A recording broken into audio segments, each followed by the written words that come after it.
everybody. Welcome back to another episode of the Fearcast. This is the podcast dedicated to OCD and anxiety spectrum disorders, and getting your life back.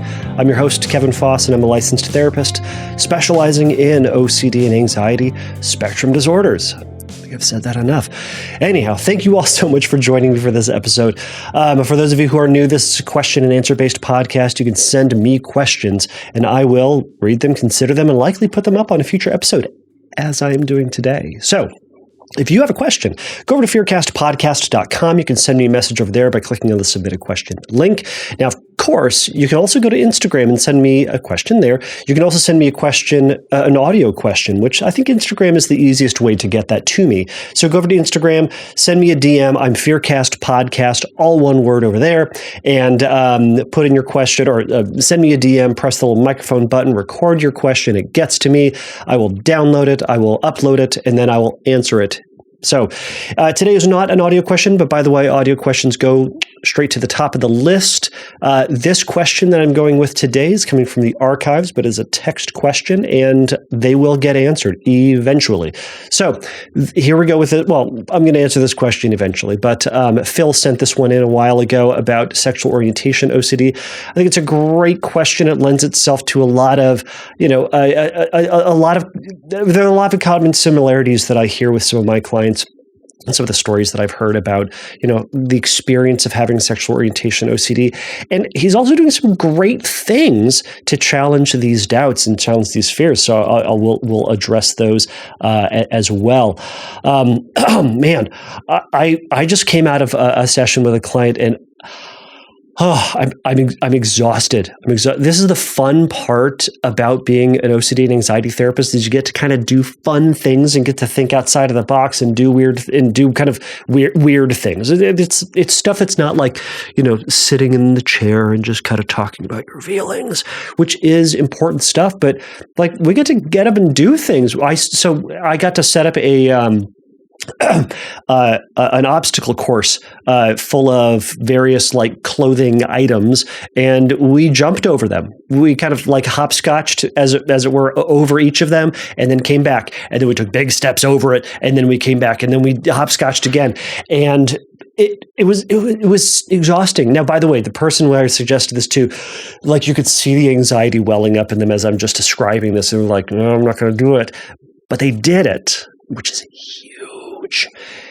It was hard. But remember, we're trying to like do this separation between like what the feared story is telling you and, what your rational mind is telling you. And you know that you can do it. You know this thing is, quote, safe. You know it's something that people can do. But there's this voice that says it might be dangerous. It might be wrong. It might be inappropriate. It might be offensive. It might be sinful.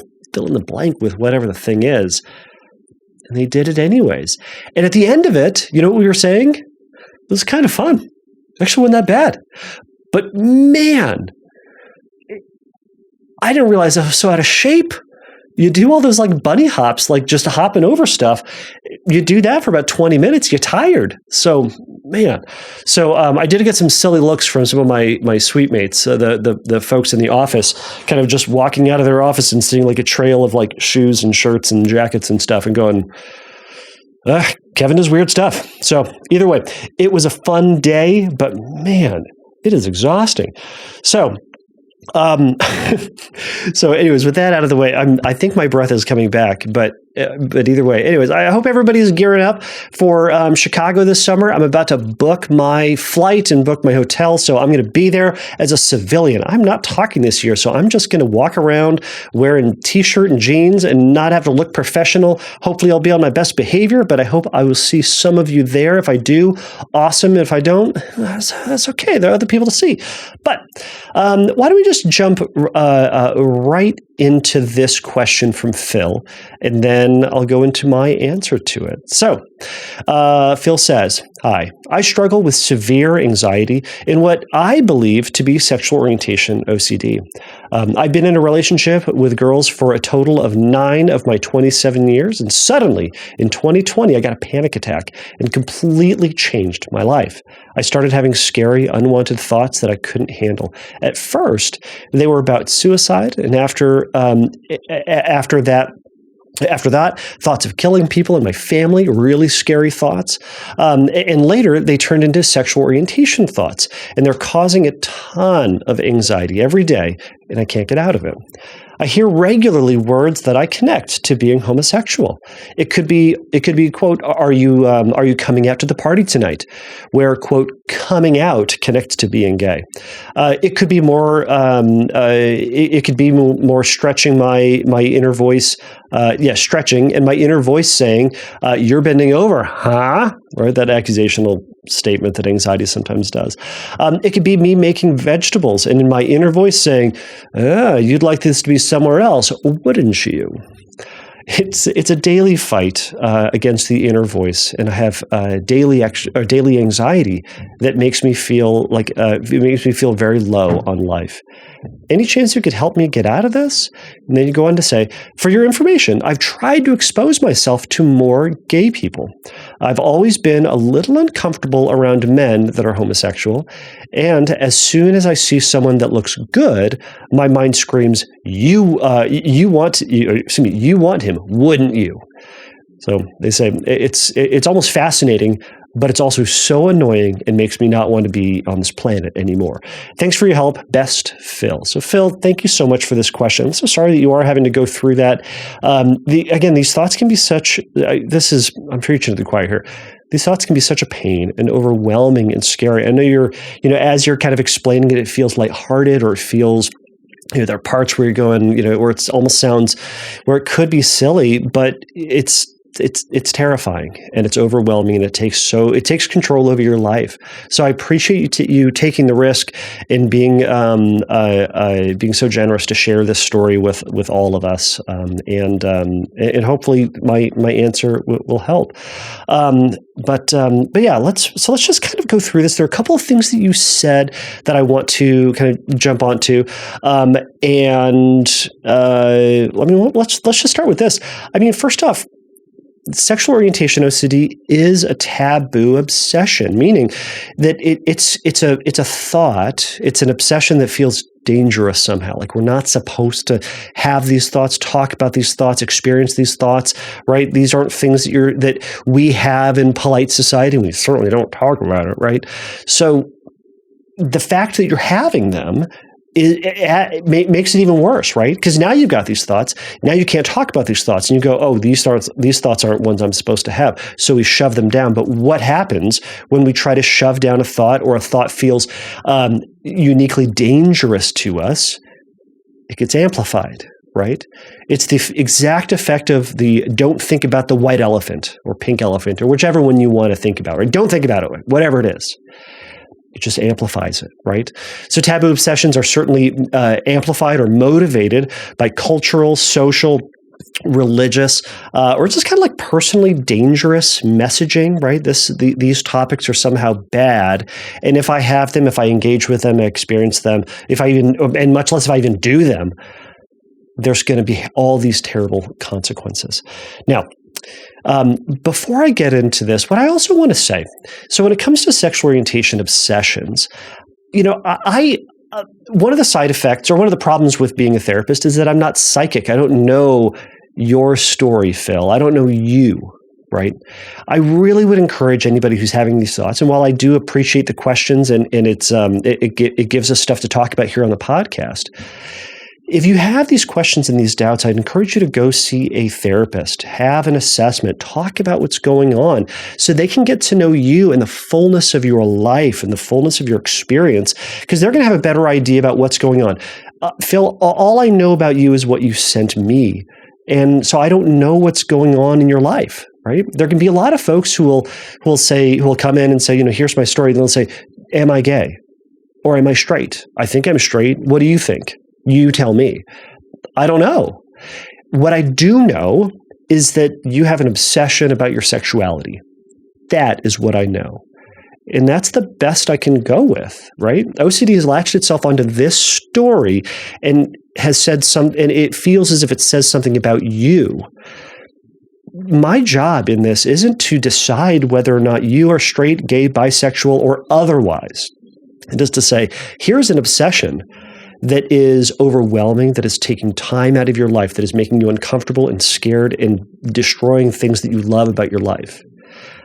I want to help remove that as best I possibly can. After which, maybe you can have a clearer idea about who it is that you are and where you want to go in life. But for right now, here's this obsession. We're going to tackle this obsession. And whether or not that is someone who has sexual orientation obsessions, whether or not they have a health issue or health obsessions, or whether or not they have harm obsessions, right? I can't guarantee, or I can't know for sure whether or not someone who has a harm obsession is or isn't going to kill someone in the future. And I don't know whether or not someone who has a health obsession will or will not develop cancer in the future. But I do know they have an obsession about it that causes rumination, causes avoidance, causes reassurance seeking, causes all sorts of other compulsive behaviors that they just don't want in their life. So my job is to help remove those, help find different ways to live and work around those thoughts to then live their life in the present and to pursue their life as they so choose. And that is what our job is. So please don't go into this or anybody else thinking that I'm going to somehow have the answer and be like, you know what? I read this thing. Yeah, it feels totally gay. Just so you know, just so you know. I can't do that. No therapist can. And nor can I say, or nor should I say, you are straight, because I don't know. I know you have an obsession about your sexuality. The vast majority of people who have sexual orientation obsessions are who they say that they are, meaning, like we've talked about this before, trust your compulsive conclusion, right? Trust that you are who you say you are, and the obsession is coming in and saying, you sure about that? You sure about that? I think you should rethink that. And it's terrifying, and it causes you to doubt yourself, doubt what you believe to be true about yourself. What we're saying is we're going to trust that as best we can, and we're going to move forward with it. Again, it's like, I trust that, I don't have cancer. I might. We'll have to see. Okay. Now, I know it's more complicated, and I know it's, there's a ton that is open-ended in that. And that's part of the uncertainty component. We are working on naming the obsession and pulling back from it and spending less time on an obsession that you've ruminated and checked and thought about and worried about and asked reassurance about and have not gotten any closer to an answer than you had in the first place. So we're practicing letting go with it. All right. So that's one element. So let's keep going. You also said that you're uncomfortable around gay men. Now, if you were in my office, I'd ask a lot more questions about that. Like, where does that come from? What's that motivated by? What do you suppose that's related to? Now, it could just simply be, well, I have sexual orientation obsessions and it makes me think about gay stuff. And I don't like thinking about gay stuff because it makes me worry about if I am gay and what that might mean for me in my life. It could be that, right?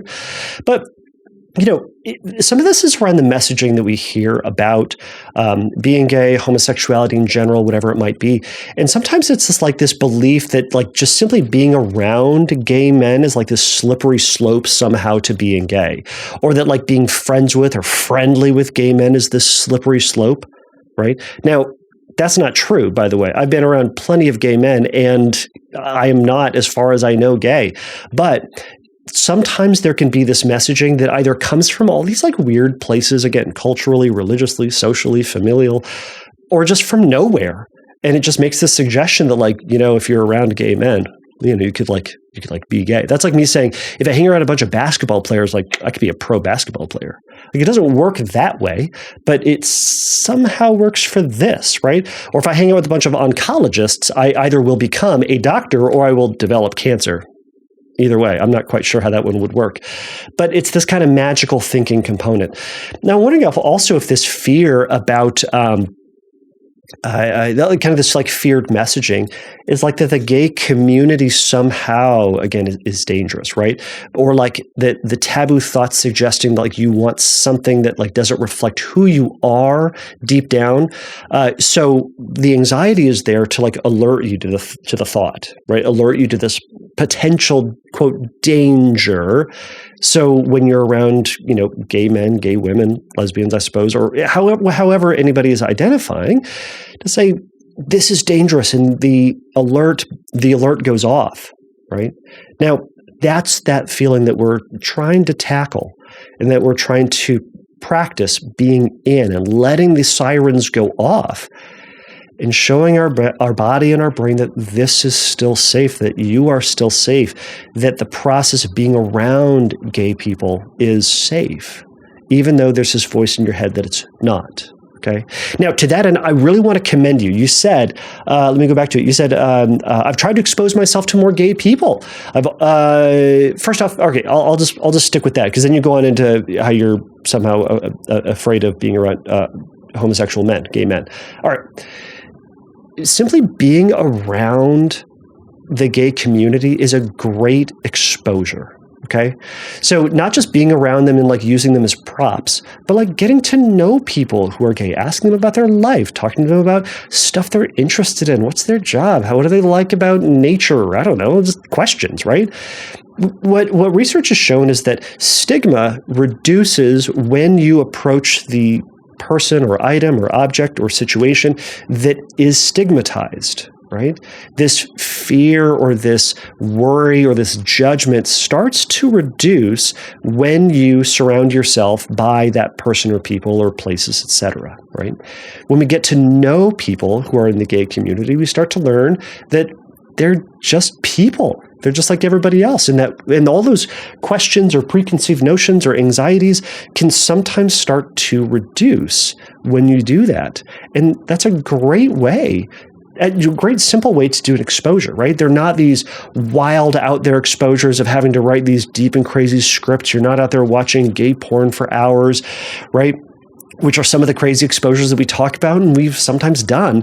But it's a simple way to practice just showing yourself that this is safe and that you can do this. So, Phil, great work on that. Keep doing that. And to that end, keep supporting the gay community if that's something that is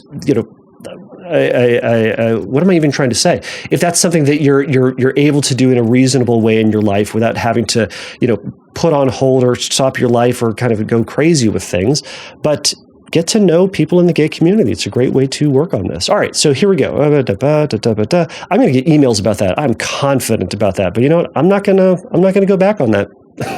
We're just gonna let it go. Here we go. So I also want to note that. I've already kind of mentioned this. So we're trying to go with what we believe to be true about our life, right? When we talk about we've talked about acceptance and commitment therapy, right? It's another one of those therapy approaches that really dovetails well with CBT and exposure and response prevention. It kind of goes like there's acceptance, which is accepting just the reality of the thought, the reality of the life that we're in. Right now, I have thoughts about being gay. I have images in my mind. I've got this feeling in my body. Yes, you do. Now what? Instead of judging it or fighting it or suppressing it or rejecting it or arguing against it, we're going to say, yeah, that is there.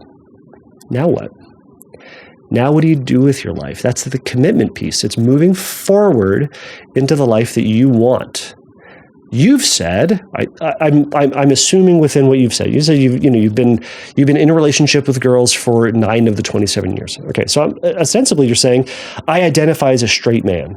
Okay, keep doing that if that's what you so choose to, right?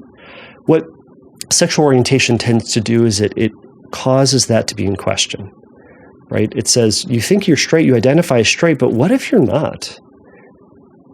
And now it causes you to then go outside of what you believe to be true and engage with the fantasy of what maybe, could be, might be.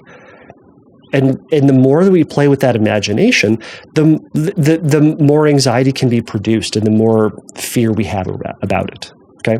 So trust who it is that you are and act as if that's true, right? While you pursue accepting the presence of the thoughts, resisting getting into rumination about it, resisting asking for reassurance about it, accepting that there are those thoughts that are in mind. Yeah, there is that feeling that you have. Yeah, there's that like association and connection that sometimes your brain makes between objects and people and statements, and we go, yep, they're there, right? So, all right. So as we kind of go through this, there's a whole section that it's a whole section of my notes that I was reading that I misread, so I read it again and realized that it was just it's irrelevant. It was something to the effect of daily you have the thought I connect with being a homosexual, but instead it was daily I have thoughts that I connect with being a homosexual. Slightly different, but it's kind of like sometimes we're going to be living our life, and I've heard this with a lot of folks, where there's this comparison distortion that exists, right? Where there might be these things that you notice about yourself that are common with someone that you know who is gay, or something that is common within a stereotype of the gay community, and that there is this association then between that and saying, well, I have this like or this appreciation or this affinity for something that is similar with them, therefore we must be the same, therefore I must have all the characteristics of that other person, including the thing that I don't want, and especially the thing I don't want, which in this case would be that I'm gay. Right? So it's as if to say, well, if you happen to like, I don't know, Hamilton, well, that's musical theater. Don't you know? That's something that the gays like, don't you know? However offensive that is. I mean, it's similar to saying like, I drive a Subaru, but I am hardly a lesbian. So these stereotypes don't work, and this association doesn't work. Now, these are broad and probably offensive stereotypes, but it's not going to stop anxiety from grabbing onto simple little things out there. And I want to bring that up for either you, Phil, or for another listener to take that into account. So the other thing about that is that Phil, you have a very active imagination. I'm going through a lot of this in terms of trying to challenge the legitimacy of the connection, the legitimacy of the story that's going on in your brain. Now, this isn't exactly how we would go about it if you were in therapy or if you were here in my office, but it's, one way to start thinking differently about the thoughts that you're having. Right? So one thing that I want to point out is that you have a very active imagination. Here's the cool thing about humans. We have this awesome ability to make connections and associations with almost anything, right? We see patterns in things. We see patterns in shapes, in places, and in people. And that's amazing. It's super cool. But the problem is that you can also become, in addition to that, uniquely primed to start noticing things, right? A simple example might be, we've talked about it on the podcast before, the Tetris effect, which is the process. Like if you play the game Tetris a lot, you start to see how objects fit together really well, or you start to see the broad shapes from Tetris in life, and you can start to imagine that or have dreams about that. I remember when I was playing chess a bunch as a kid. To no surprise, I was a big old dork. When I was playing chess as a kid, I would start to see patterns like of pieces moving, or how things, in real life that weren't chess, that would, my brain would like overlay onto it some chess move or pieces or something like that. It's what happens if you're looking into. Anyways, I don't need to keep going with those examples. What you're noticing, though, is that you're seeing these objects that have these maybe connections. You might be seeing rainbow flags and be uniquely primed to see them. Seeing phallic-shaped objects. You kind of talked about like the vegetable sort of things. So you're seeing them, and your brain is making this immediate connection to it and telling you this story about what that means. And this can happen for seeing people wearing leather clothes, or whatever it might be that is going to grab onto you. Now, again, these can be very stereotyped things, but your brain will grab onto that, notice them, and that's going to be fodder to pull you back into this narrative, right? To that end, noticing attractive men can be one pattern that people have. Now, again, this is going to be different for if I was talking to a woman who is worried that they might be gay, we'd be having a different conversation. You get the idea. All right, point is, if you're going to notice attractive men, guess what? There are some attractive dudes out there. Boy, there really are. And just because you notice an attractive man doesn't mean anything. You notice that they are attractive. You will. It's kind of like, I'll give this recently, myself and a couple of colleagues gave another presentation on taboo obsession, like we're talking here. And we also acknowledge, like, we're going to notice family members who are attractive. We may have attractive family members. We do. And if your brain goes to a place that you don't want it to, okay, we acknowledge that it goes there, we roll our eyes at our brain, and we decide how much attention, how much energy do I really want to give this particular thought right now? And I'm going to wager probably not a lot, So in that case, we acknowledge the thought and we gently shift back to our life to whatever degree we're doing, to whatever degree that we can. And that's a continual process of doing that, right? Okay. So as we move on into treatment, so we'll talk about acceptance pieces, and I also want to talk about kind of active exposures and more like maybe more passive exposures. So the first is acceptance, right? So you've got all these thoughts that are showing up throughout your day. So one of the most important things that you can do is accept the reality that those thoughts are indeed there. We don't need to accept the fact of them, but we need to accept the presence of those thoughts. Once we accept them without judgment, without rejection, and without ownership of the story, we accept that it's just a thought. It's just a situation. And then you and I get to decide what we want to do about it. And what we can do about it can be nothing. You're not required to do anything about those thoughts unless you want to. You can take those thoughts that you acknowledge, and you could make a full-on story about them and have fun with it. You could take that thought, acknowledge it. You could say, well, maybe for another time. I've got work to get to, or I've got, I'm Christmas shopping for the missus. I don't know, whatever you're doing. Say, that's what I'm doing right now. But yes, I have this thought in my mind. Similar to if you're going throughout your day, and let's say you want to go to a concert at night, and all of a sudden you got this thought about work. It's an intrusive thought about work, right? And understandable, because for someone who has a full-time job, you're going to think about work a lot. You spend maybe 40, a little bit more, a little bit less hours per week at that job. You spend a lot of your time doing that job. So it would make sense that some of the worries and stressors and problems and stuff about that job is going to show up later. So when it does, we don't go, oh, I got to leave this concert because I had this thought about work. I guess I better go fix it. No. What do? We acknowledge it. We go, ugh, work. Well, I'll get to that later. And we try to shift our attention. Some days it's stickier than others. And we go, oh, I can't stop thinking about work.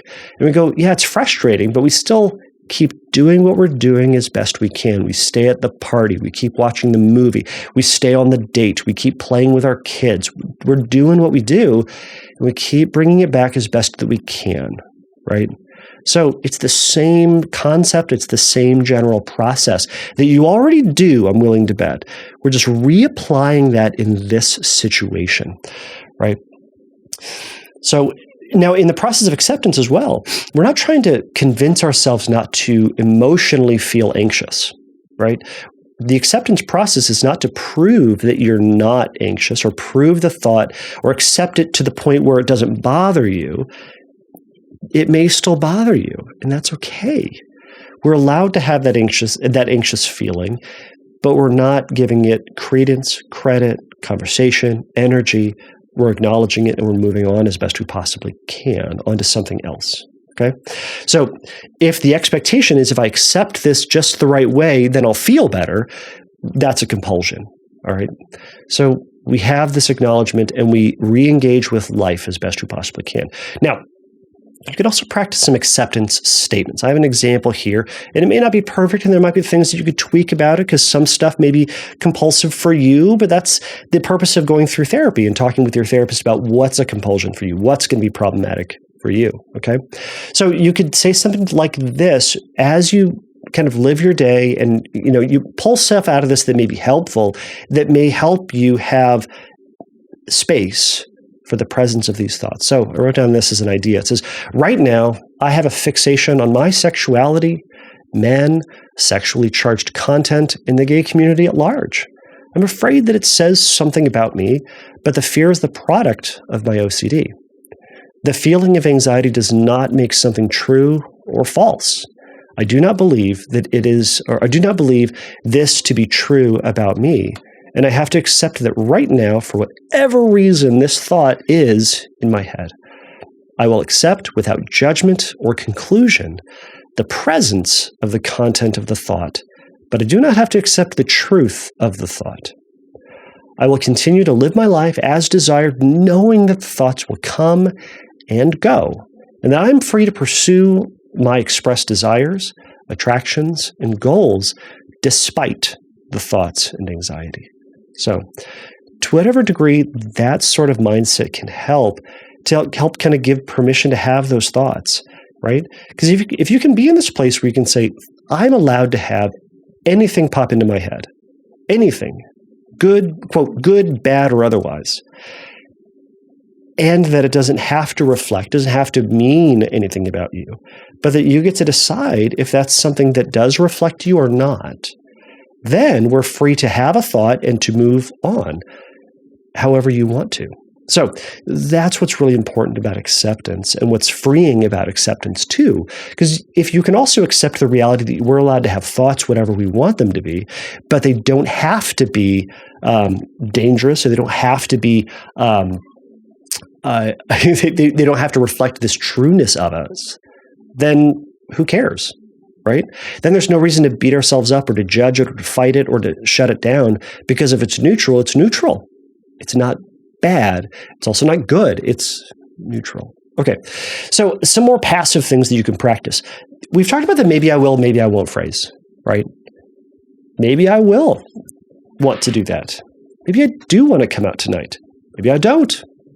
But I'm not going to give it any thought or attention or energy. Maybe I do. It says, oh, well, you're making those vegetables. Maybe you want those in certain places. Maybe I do, but maybe I don't. But it doesn't matter. I'm going to keep making these vegetables as I want to, as they're vegetables. Maybe I will, maybe I won't.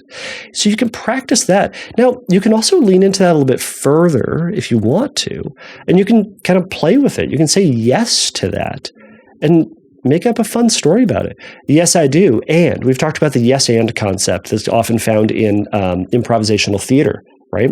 We say yes to it, and then we build on it. Yes, I do. Yes, I am going to come out tonight, and it's going to be fantastic. It might be fabulous even. It's going to be awesome. There's going to be glitter, and there's going to be fireworks, and all my friends are going to be there, and it's going to be this just huge connection with everybody everybody around me, and it's going to be wonderful.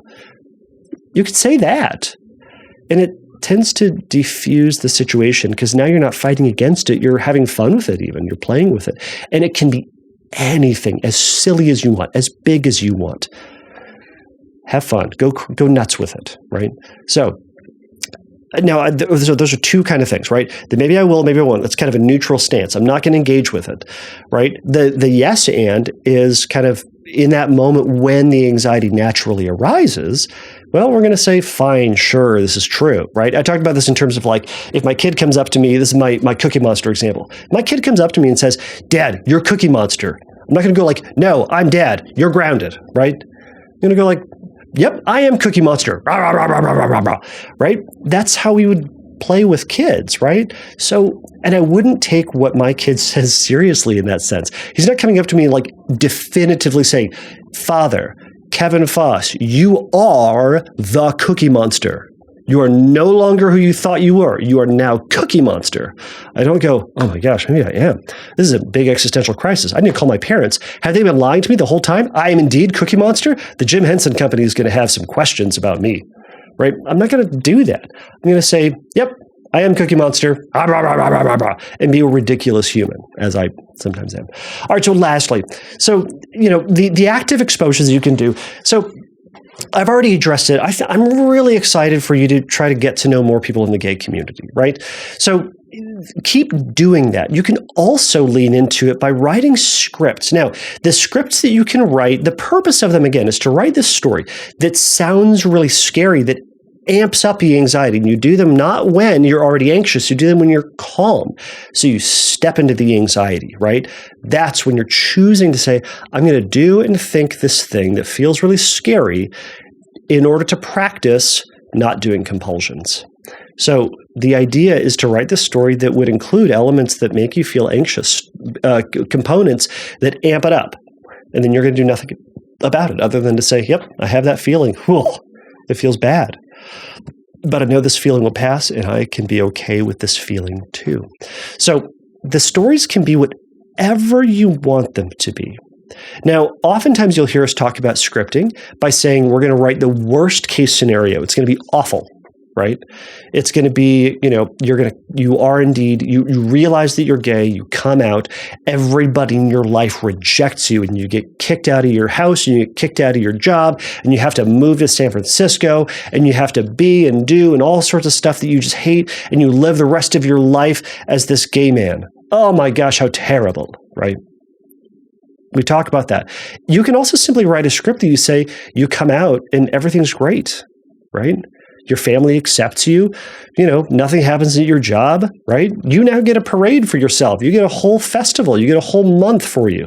Great, right? Now you get rainbows. Rainbows are great. Who doesn't love that?